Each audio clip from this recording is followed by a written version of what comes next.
you're not in crisis, and you're taking care of your day-to-day responsibilities. But you're also exhausted, and not just physically, but emotionally. And you wonder, do I actually need therapy, or am I just tired? Hello and welcome. I'm Carol Covelli, a licensed therapist, and you have reached Redefining 40 Plus, the channel that supports the emotional health of women. And today we're going to look at the line between burnout and something deeper that is going on that can be harder to see. So first we're going to look at the signs where it's more than being tired. And what this can look like is if you, let's say, are able to sleep, but you're not feeling rested, or you don't feel refreshed when you wake up in the morning.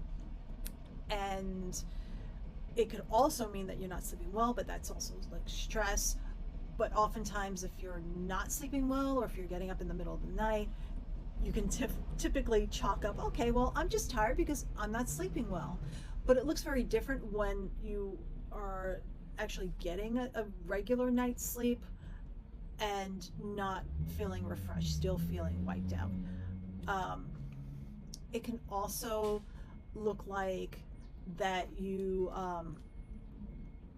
noticing that the day-to-day responsibilities that you do, you're not as able to keep up with them at the level that you've been performing them at, and everything feels like it takes more time, it takes more effort, which can lead to you feeling more frustrated, and which leads to the next point where frustrations and irritations feel so much more intense than they usually do. Things that you may typically maybe not necessarily brush off, but situations that may bother you a little bit now feel more intense. They bother you so much more, even more so when it's not congruent to the situation. So if it's a situation, like I said, that you normally wouldn't feel, let's say, some kind of distress or upset about,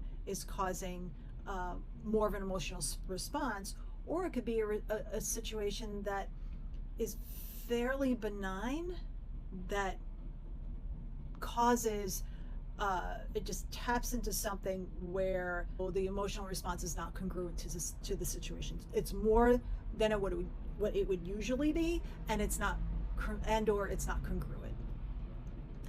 You can also feel like you just can't wind down. You can feel like when you want to rest, you feel like you can't. Maybe your body feels like it's exhausted and it needs to rest, but your mind is just going, and then you're not able to get the rest that you need. And you think that maybe you shouldn't feel so stressed out. You know, I'm like, things are okay. Why am I feeling this way? This, again, not feeling congruent. Like, everything is typically, is pretty much okay. Why is this happening to me? And it feels like it goes beyond needing a nap and needing, a good night's sleep or a weekend away or a vacation.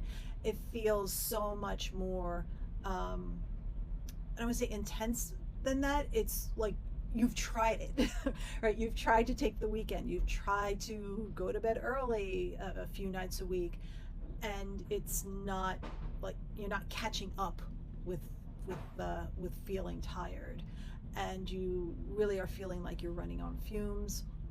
You're trying to convince yourself that it's okay to push yourself, and because that's what you've normally done in the past, and it's always worked in the past, so it feels like a mystery as to why can't I just get it together right now.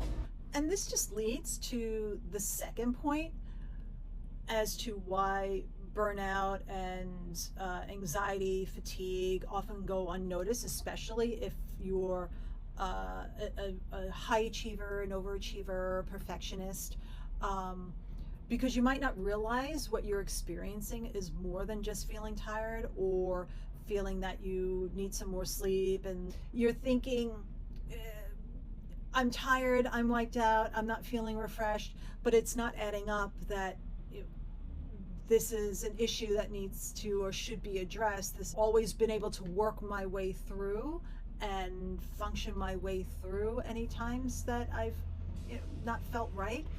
So the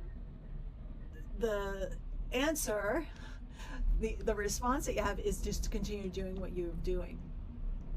And you see that you're still organized, you still see that people are relying on you and you're delivering as best you can, even though it's that much harder. So you're going to just continue to do what you've been doing because it's worked before, even though now it's harder to hold it together, harder to keep up that level of performance. And when you think of anxiety, it's not always looking like panic, an outward expression. It can look like overachievement. It can look like people pleasing. It can look like perfectionism, and a mind that doesn't rest, a mind that just keeps churning. And it can look like something that people don't see from the outside. And what's important to know is that therapy can help even when you're feeling fine or even when you're feeling not fine. Therapy can help to understand and explore and how to help transition to a situation that you feel more grounded and you feel less drained, and you feel that you understand yourself more and understand the stresses you've been carrying or what has influenced you and how you've responded to situations, and to understand again how your needs may differ now and what is healthy now as opposed to what you thought may have been healthy 20 or 30 years ago. Thinking that therapy is really just good if you're falling apart is really a misconception. Therapy is good to help you at any point in your life. It doesn't have to be when like the shit hits the fan, so to speak. Of course, if you're feeling exhausted or fatigued or burned out, please follow up with your doctor. Have some blood work, have some tests done. If you're feeling this kind of fatigue or feeling exhausted or not feeling refreshed, you want to rule out if there's anything physiologically happening in your body that can cause fatigue, things like low thyroid or perimenopause. There can be physiological issues that also connect with feeling less tolerance for stress and feeling anxiety. So if this resonated for you, if you are feeling tired, burned out, and wondering, am I just tired? Or do I need therapy? Or do I need a doctor? Or both?